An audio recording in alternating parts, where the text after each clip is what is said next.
Susuyurin ngayong weekend ng Alyansa para sa Bagong Pilipinas ang Calabarzon kung saan ang ilang vote-rich province sa bansa. May payo naman ang ilang kandidato kay Senator Bato de la Rosa.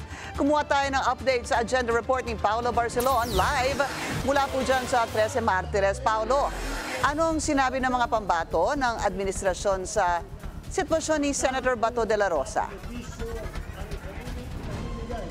Pinky, kung si Senador Ping Lacson ang tatanungin ay tila questionable ang desisyon ni Senator Bato de la Rosa na magtago sa Senado sa sandaling ilabas ng International Criminal Court ang warrant of arrest laban sa kanya.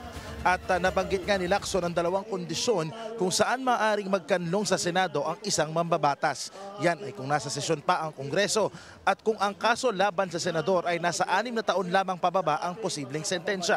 Bagay na tila mahihirapang gamitin ni Senador Bato dahil naka-recess ngayon ng parehong kapulungan at dahil international warrant at ang maaaring i-issue sa kanya. Si Senador Lacson ay minsan na ring umalis sa bansa noong 2010 nang madawit sa pagkakapatay sa publicist na si Salvador Bubi Dacer at ang driver nitong si Emmanuel Corbito.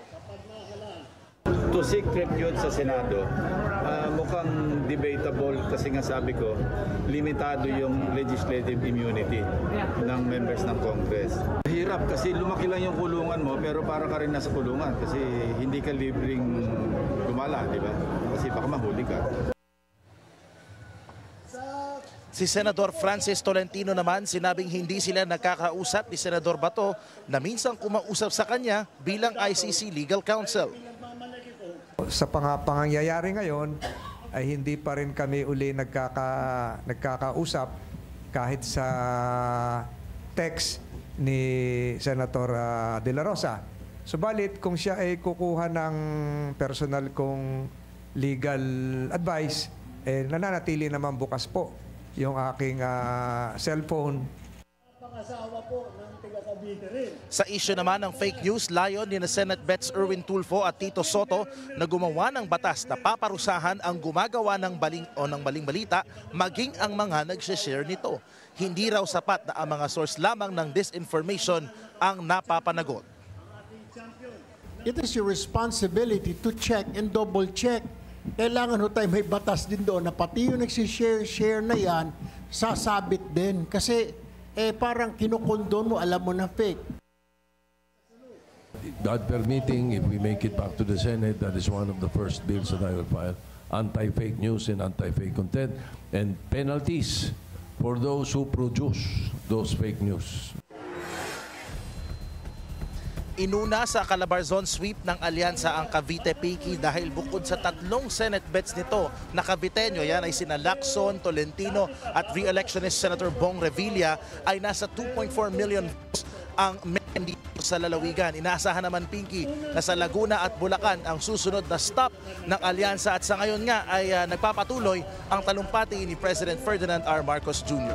Pinky? Paolo, nakita ko kanina si Senator Pia. Nandiyan din ba sina Senator Amy at Camille Villar? Meron kasing balita na nag-back out na raw sila sa Alyansa. Totoo ba yun?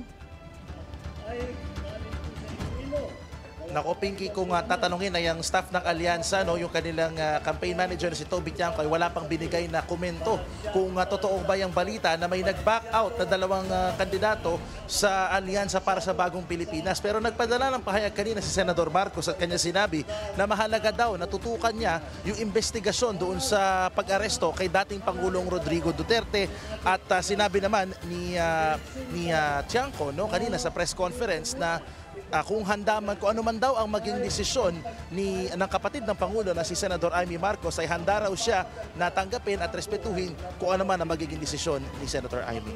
At so far ngayon, Pinky, ay wala din si Camille Villar na usually press con pa lamang ay uma-attend na siya pero ngayon ay medyo kapansin-pansin na wala nga siya dito sa rally ng Alyansa sa Cavite. Pero Paolo, tama ba? Nakita ko si Senator Pia Cayetano. Yes, Pinky. Nandito siya ngayon. Kanina nagbigay ng talumpati sa mga taga-suporta ng Alyansa dito sa Cavite at kanina rin ay open siyang ini-endorse ng mga kasama niya sa Alyansa para sa Bagong Pilipinas, Pinky. Maraming salamat, Paolo Barcelon, live mula sa 13 Martires sa Cavite.